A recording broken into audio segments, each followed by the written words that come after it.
Into the ropes and off. A flying tackle by and a drop kick. 10 pounds of pure gold. Got to hold this just a minute. You want a little bit more? I'm the rookie rich. Gotta be the best that means more to me than anything I've ever done in wrestling. They call this the 10 pounds of gold. The championship has existed in its current proper form since 19... That was pretty good. And look at what he's going to work now. Oh. Hey everybody, it's Durger time. Thank you for joining me for the season finale of Season 2 of Billy Corgan's NWA.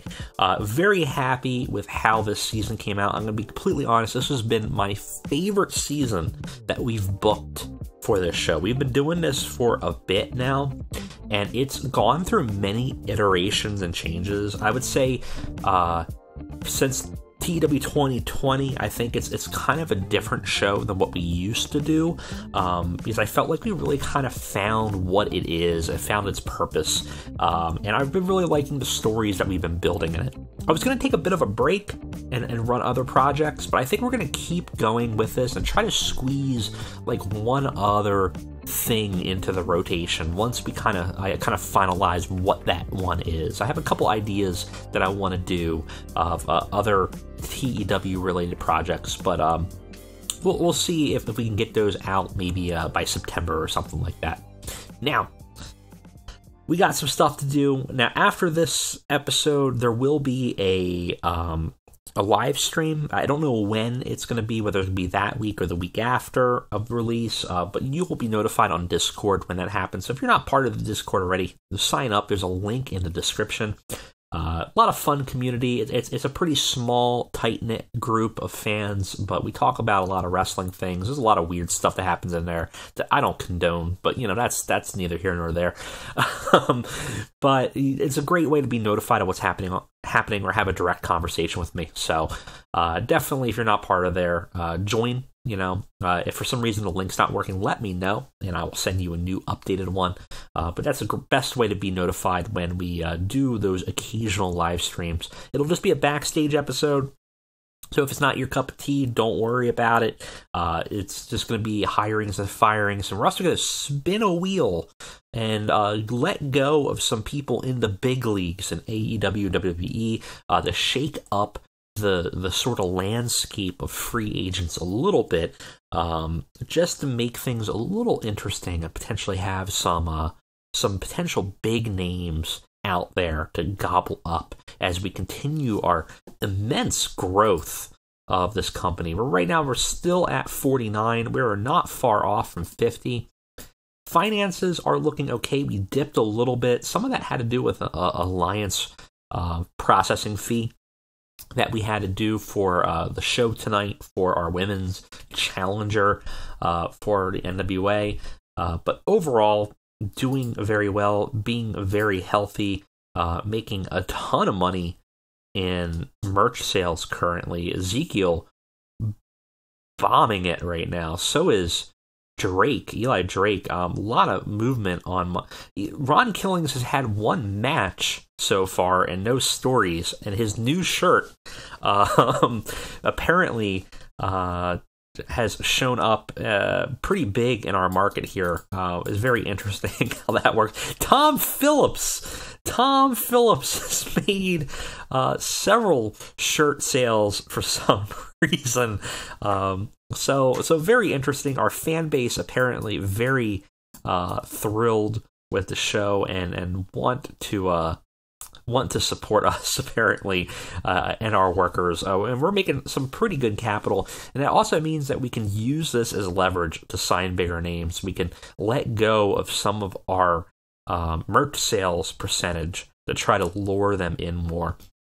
Like, I'm sure Aleister Black here would have been super thrilled if we gave him a deal that gave him all of this merch sale revenue, right? Because he would be making an extra, $700. He's only making $400 from this right now. So we're kind of exploitative. We kind of screwed him over a little bit in those merch sales, but oh well.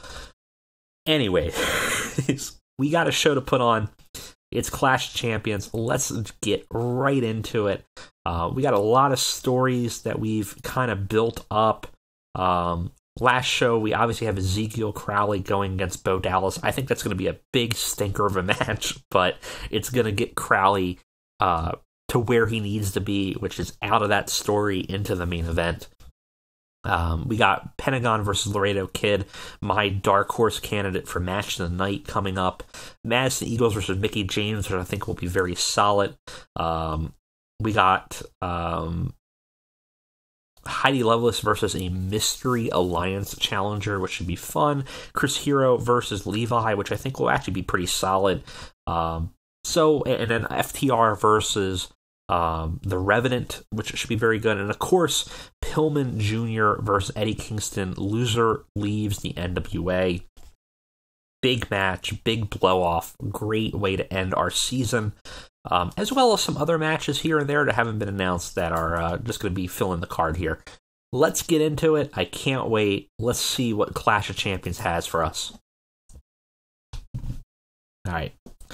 We do have some backstage incidents. I'm going to be very upset if some of these... Okay, working Ring of Honor tonight is not a big deal. I got a little scared because I realized that I didn't look to see if Pentagon was available, and his AAA obligations often mean that he goes to them versus us. So that's always a little upsetting. We have an incident with Brian Cage. Filled the locker room, lifted the locker room when he organized and then won a video game tournament. Colt Cabana. Keeping a fun atmosphere. We're getting a lot of these bonuses, and what that really means is that you can't see it here. Probably in one of our main menus, we are probably really doing well in locker room morale. It's now buried in one of these things. I can never backstage. I hate that it's here. Yeah, 100%. We're doing great here. We have some backstage rules that are having a bad effect. Most of those are like drugs not allowed. We could always increase things to like provide a chiropractor or a masseuse. I don't hate that actually. I don't paying a little bit just to provide a little bit of extra love there, and that should get rid of the penalties. Usually, for all the negative ones that people don't like that are positive for us, these ones that we can pay out usually gives us a benefit. So we'll do that. If it negatively affects our income too much, we'll play with it. I don't think it's going to cost that much for us. And yeah, we got some good stuff. Besides that tension, everything else is perfect. We're at 100%. So technically, we didn't need to do that. I just felt like doing it. All right. We are going to be in the... Oh, actually, no, we're not going to be in the arena because we got, like, expected fans. Where are we? Where are we at here? Clash of Champions. Just pick best venue. Baton Rouge. Just going to pick a location. That's fine. I would rather be in Atlanta, to be honest. Again, I've complained. I might look to see if there's an addition to add more legitimate auditoriums. I think the generic locations just suck. Just not a fan. I think it doesn't add anything. It just kind of is a waste. All right. We got a show to book. Let's book this damn show. It's going to be interesting. We have a lot of time, though, so we have a lot of time to put as many people on the card, and we're going to really try to fill this card. If we can get everybody that's on the roster on the show in some capacity, even in the pre-show, that's the goal. This is a big show for us in terms of being a season finale, so I want to make sure that we incorporate as much as we can. We got 240 minutes, up to 300 minutes of actual, with 180 minutes more to proceed here. So we have a lot of time to work with here. And we also can have a half hour of post and 1 hour of pre. So we really could put everybody on here if we wanted to. All right, let's book it. All right, guys, we got a long match here, or a long pay-per-view here. One pre-show match, almost everybody on the card used in some capacity or the other. A few people left out. It's a big, long show, 272 minutes, 27 segments. So without further ado, let's go ahead and get into the show. It's a long, wild one. A lot of stuff happens. I don't know what the score is going to be truthful, because we have so many hands, so many things going on. But it could end up being a really good show or just an okay one, depending on how these performances go. Without further ado, let's get to Clash of Champions. So on the pre-show, we have Smokin' Aces versus Dickie Mayer, Ty and Jason Cade. It's just a match to have a match. Give these guys some work. Didn't have very much heat. Actually had decent wrestling, though. Smokin' Aces gets the win. We actually give the win to Jarek. Pins Dickie Mayer. He hasn't had much of a win here often yet, so it'd be nice to kind of give him one. Figured this was a good way to utilize the guys, give them something to do, give Ty and Dickie Mayer and Jason Cade something to do, keep on building them up. And actually, in terms of performances, not looking horrible. 45, 43, 33, 33, 49, and 47. I don't know why I read it in that order, but sure. Ends up being a 44. They are developing. They're getting better. They're getting more popularity. It's doing its job. That's good. We start the show off with a weird one, a bit of a comedy match, but it got the show off to a strong start. It actually did very, very well. Delilah Doom defeated Thea Trinidad with a roll-up. After having booked this, I realized there was an odd number of roll-ups in this show, so I think I WWE booked myself here for some reason, but it's a good heat, decent wrestling. Delilah Doom gets kind of a tainted win, if you will, with that flash pinfall on Theo. It's not quite over, but it gives her a little bit of legitimacy that she is here to stay. She's not as weak as she looks, and she gives Theo a little bit of a run for her money. She's improving, 43 versus a 59, and we advance the storyline. It's definitely not over, but my hope is to move her up into like a top face position. And as we develop the women's division a little bit more, I think we can develop her as a pet project and kind of get her on there. Gets us a 49, not horrible. We have Chris Hero versus Levi Big Rig Cooper, and the feud is not over. It gains heat because in this match we had a good wrestling and decent reaction from the crowd. Chris Hero drew with Levi Big Rig Cooper in 13 minutes after a double countout. So we got a little bit of continuing feud here.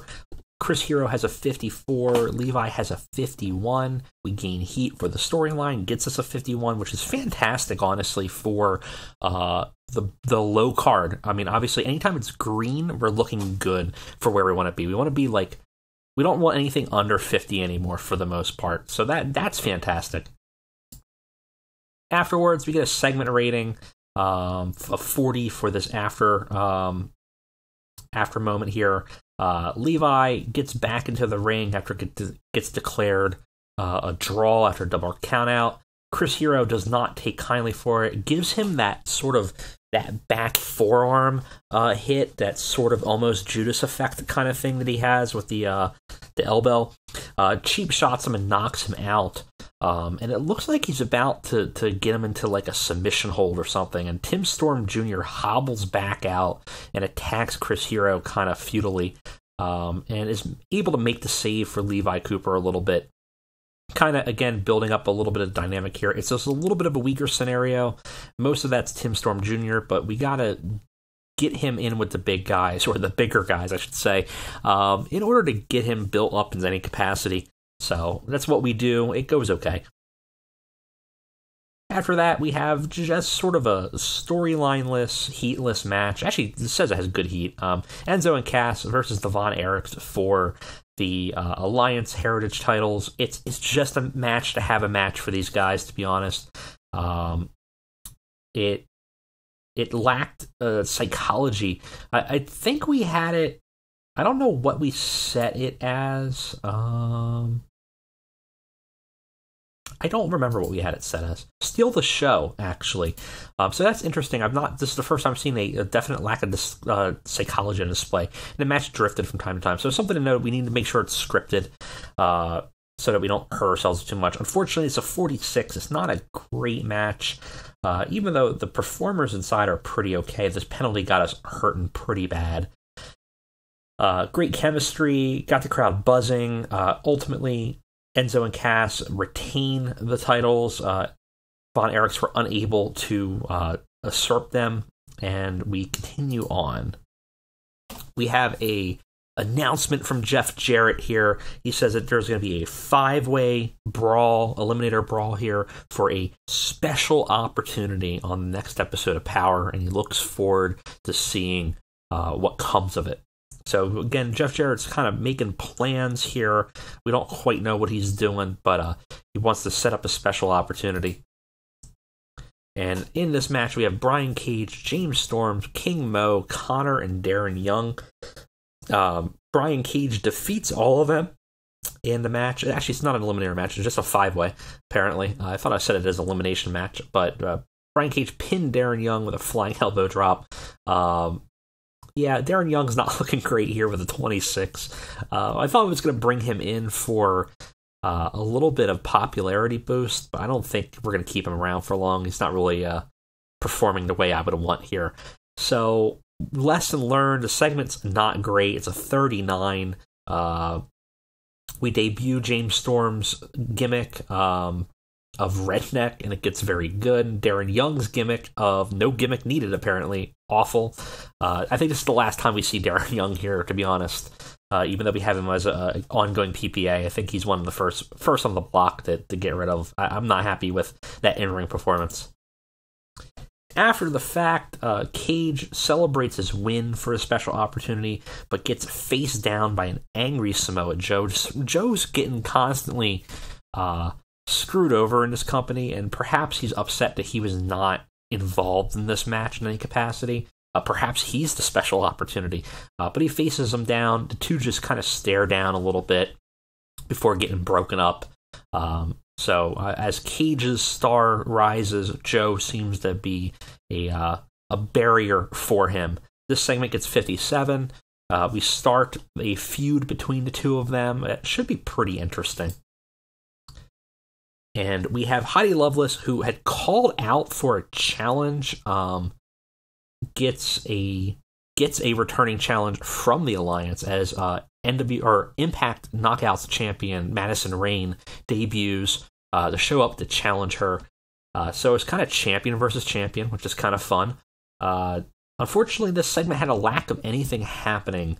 So I think it was both for overness. It was only like 3 minutes though, so I'm kind of shocked that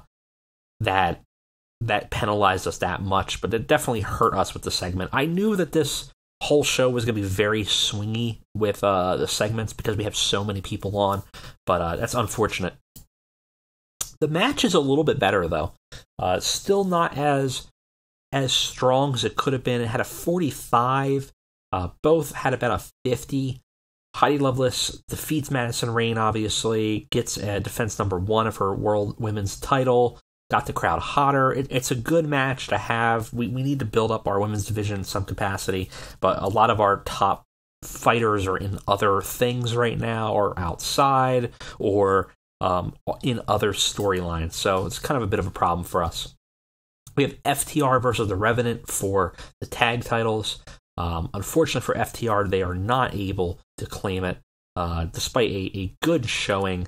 They, in 15 minutes, Akam pinned Dax Harwood after a last chapter.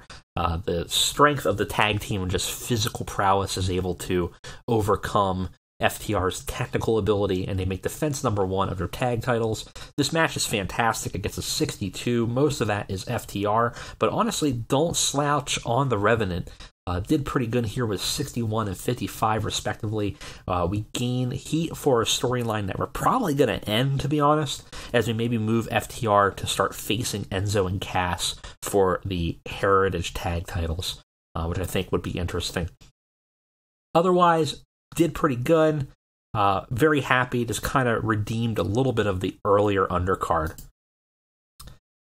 We have Miro versus Warhorse. Warhorse kind of got the challenge here. Miro looking to crush him. Is quite upset when he does not, because for the second time in the night in WWE style booking, I somehow, for some reason, booked Warhorse to defeat Miro in 10 minutes after a very quick roll-up. I think he schoolboys him, actually. And Miro had a 62, Warhorse had a 41. We gain heat for the storyline. It's not done yet. We still have a problem with Miro and Lana's face-heel divide, as Lana is valeting Miro, so we might have to change that. I keep on forgetting about that. Gets us a 51, though. This match actually is a lot better than I thought it was going to be. Afterwards, we just get a kind of breakdown of the end of it's a flash pinfall. Warhorse runs off, and Miro starts tearing up staff and anything in his way as he goes towards the back. He's very pissed off, clearly not going to let this slide, as Warhorse gets a quick win and some legitimacy in his weird run in NWA, because remember, he's still not actually signed, so kind of interesting. Warhorse worked the crowd well with his character work during the scene as he kind of ran off, and people liked it. Got us a 46, not too bad. We got Pentagon Jr. versus Laredo Kid, what I expected to be the match of the night, only getting us a 60, but Pentagon, again, very inclusive. Pentagon Jr. drew with Laredo Kid after 14 minutes following a double pinfall. Another screwy finish, apparently, is what I'm doing this week. But both got into like a weird cradle. Both kind of pinned each other. We gain heat for the story. This is not going anywhere. We're going to probably build this up to a mask versus mask match, which is kind of my hope.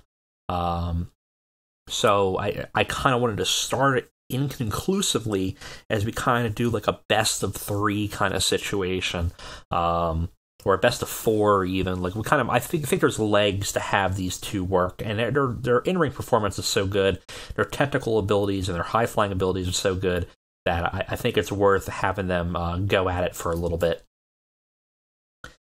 What was the gimmick here? We wanted him to turn babyface. No, I don't think I want him to turn babyface anymore. I don't know why I decided that. I think I was looking for babyfaces. I just don't think Pentagon Jr. is a good babyface. Afterwards, we just have the follow-up that there was a confusing double cradle and a double pin, and sort of the after effects of that, and gets us a 58 for the ending of the match. Afterwards, we have a very NXT-style segment of Ricky Starks coming out, upset that he isn't on the card. And he goes, this is ridiculous, he says on a microphone he just grabbed. Everybody seems to be on this show but me, and I should be challenging for the Alliance title that was stolen from me. But apparently, there's this stupid grudge match with Pillman and Kingston, and that was deemed more important. Well, I'm sick of being looked over as the future face of this company. I am not going to leave this show until I get a match. Ron Killings comes out and says, "Boy, you talk too much. If you want to fight an NWA champion, you got it." So Killings, former NWA TNA champion, comes in to challenge Ricky Starks. Refs come out to officiate. It gets us a 64. This segment did fantastic. And the match is actually not horrible for what it is. 41. Ron Killings only has a 41. Ricky Starks has a 57. We give Ron Killings a win with a fast roll-up. Another fast roll-up. Apparently, I'm just trying to protect people. But we're starting a lot of stories, we're continuing a lot of stories, so there's not a lot of conclusive ends on some of these things. And because of that, Ron Killings gets a quick win on Ricky Starks, and maybe starts a feud with them in some capacity. Afterwards, this is a schoolboy, I think. Ron Killings gets a schoolboy on Starks. Obviously, it's the oldest trick in the book, but Ron Killings knows it. and Starks rages over it, clearly upset about it, feeling like it was an unfair win, and surely we'll have more happening for it due to it. Ultimately, this is another feud that will end probably with Ricky Starks going over a former NWA champion and trying to cement him as a future main eventer for us. But for now, this sort of begins the feud. Gets us a 60. We have Madison Eagles versus Mickie James. Actually, not too bad. It's a 51. Madison Eagles does, in fact, defeat Mickie James by submission. Makes defense number 3 of the Heritage title. Both are about even, 46 and 47. And we gain heat for the storyline, which is probably going to end. Maybe we have a rematch. I think the most likely scenario is maybe Madison Eagles goes for Heidi Lovelace at this point. And goes for title versus title or something like that. I'm not sure yet. But there could be legs between the two of them still as well. After the fact, though, we do set up a potential intermediary feud with Eagles attacking Mickie and after the match and kind of being disrespectful. Delilah Doom, our top baby face in the women's division now, comes out to make the save. So Mickie James gets kind of a unlikely partner in a Delilah Doom to maybe have a bit of a blow-off, a bit of maybe a tag team thing. But we kind of just set that up. But I wanted to set up a whole bunch of different options for both Delilah Doom and Madison Eagles on where we can go with them next. Unfortunately, it needed a little bit more star power to be in order to have Madison Eagles successfully fighting for that long. So that's good to know. We do lose a little heat for this. We had her set for fighting, I think Mickie James for selling, and then Delilah Doom for something else. But apparently that combination did not work well for us. This match is so much better than I thought, and all of that has to do with Tommy End here. In a bout that had good heat and decent wrestling, Ezekiel Crowley defeats the leader of the Satori Initiative, Bowden Austin Taylor, in 11 minutes by pinfall with a foot stomp. We advance the storyline, but also end it. Gets the crowd buzzing, gets us a 47. We knew this was going to be a stinker because Bowden's just not very good in the ring, but this is actually much better than I thought it was going to be. After the fact, we have the fallout from this match. A lot of stuff happening. At the end of the match, a weakened Nick Aldis, who was ringside, tries to assist Bowden, but it is very much too late.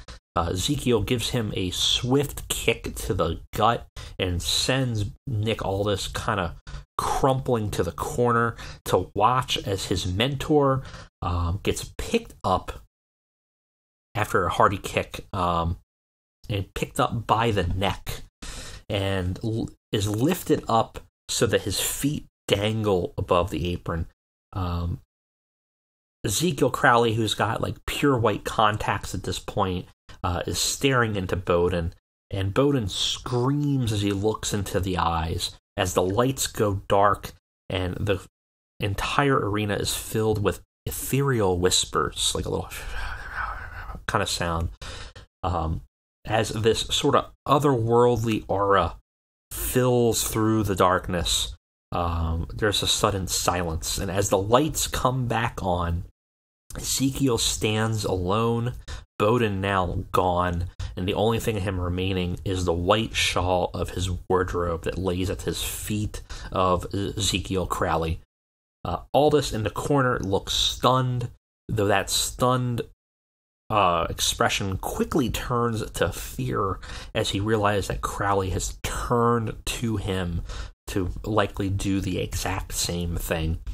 He lifts Nick Aldis up into the air just as before by the neck, but before the lights can go out, Colt Cabana jumps the barricade and tackles Crowley, giving Nick Aldis some time to slink out of the ring. Ezekiel Crowley is quickly to his feet, staring down the Colt Cabana, who's now basically shitting his britches as he realized what he just did.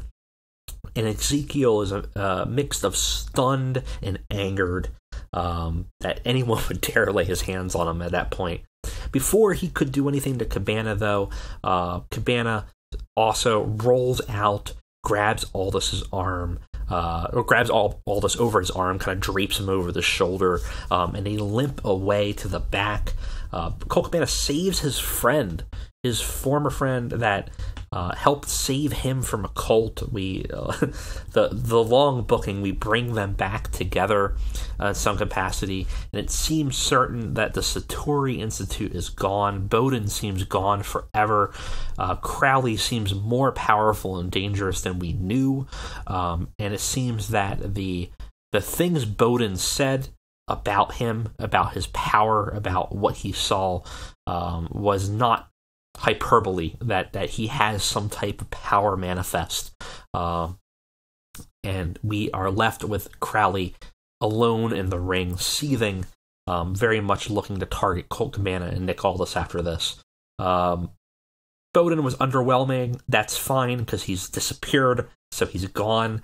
Likely the end of him in the NWA. I think we've run through what we want to do with him.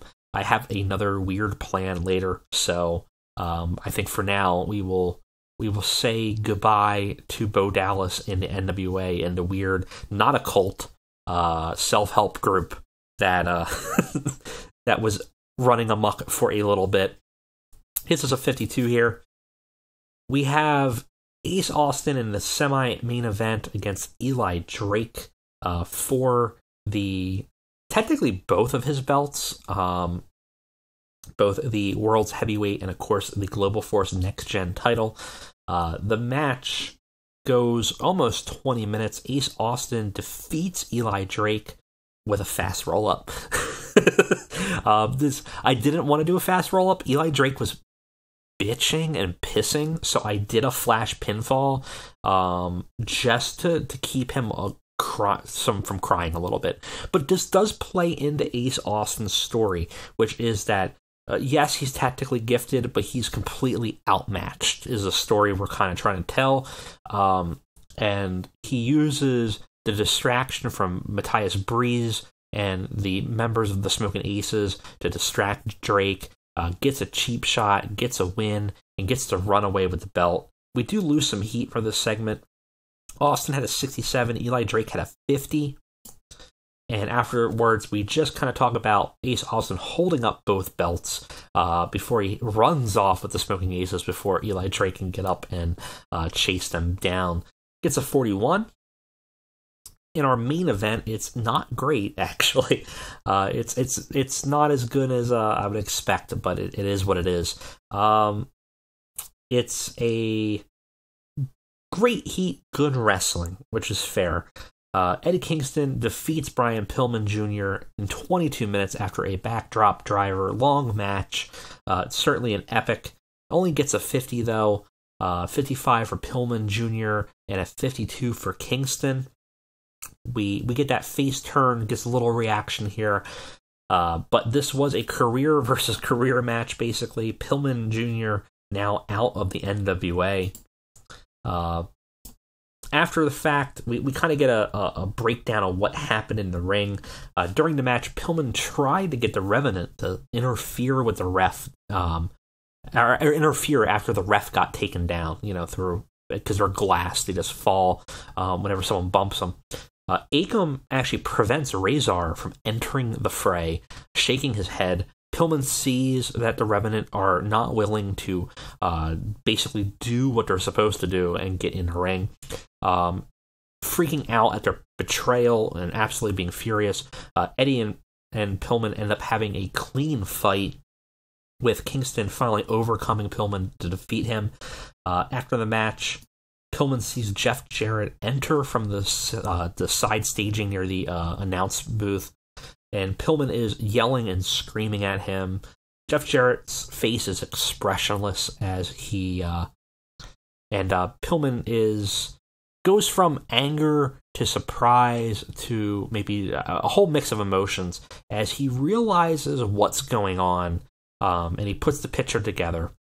And Jeff Jarrett makes a motion with his hands, kind of an up and down, and the Revenant, who are positioned themselves behind Pillman, end up lifting him up, beating him up, and throwing him through the announce table.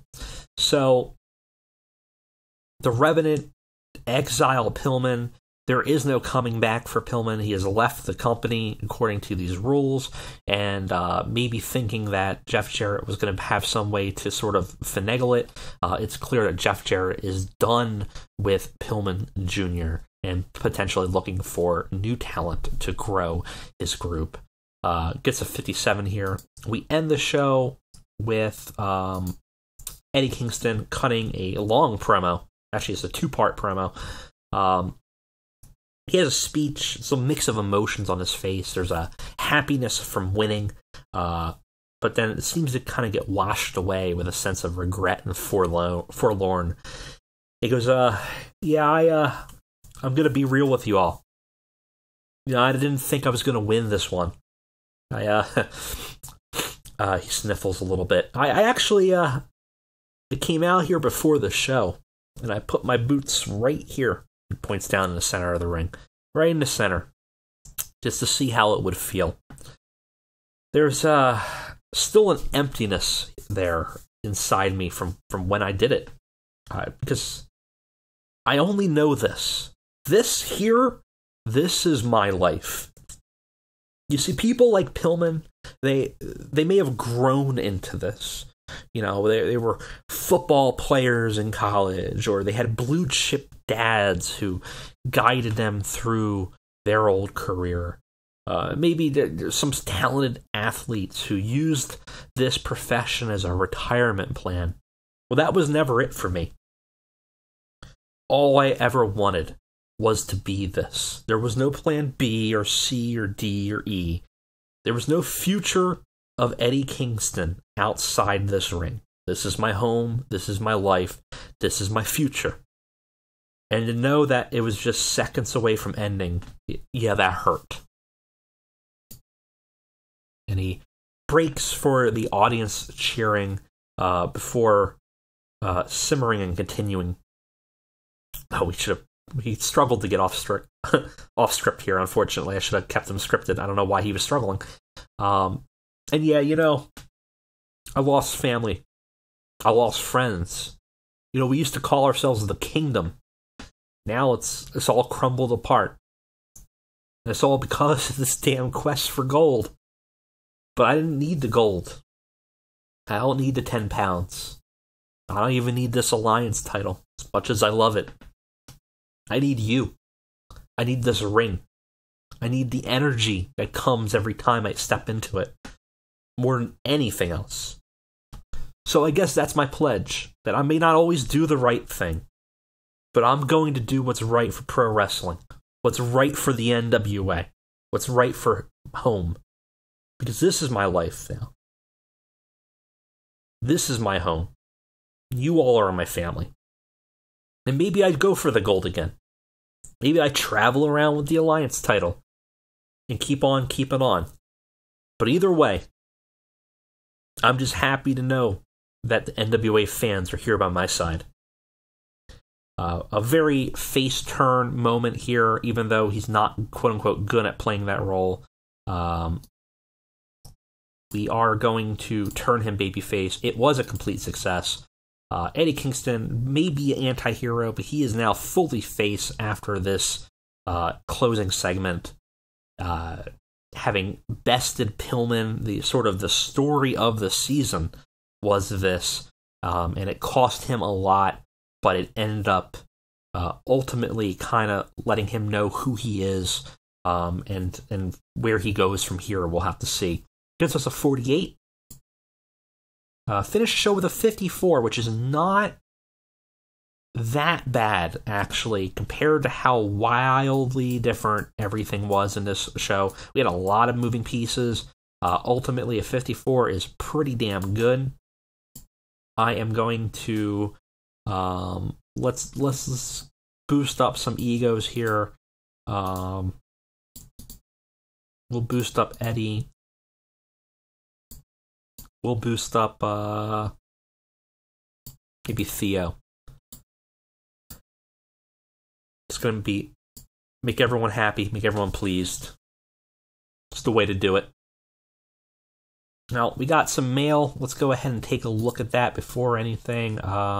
Just a loan period. Ricky Stark's opinion. Doesn't protect fans. Make James too small. A lot of people have opinions. Clash of Champions was shown last night. It got 4,500 viewers from the pay-per-view. Not bad. It's a 0.01. We definitely need to give Ace Austin some time to heal.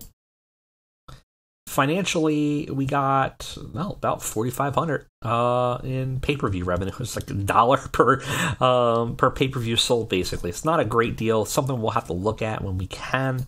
But a hell of a good season, I think. We've moved to great lengths here. We're getting positive in money. We're doing well. We've bought companies.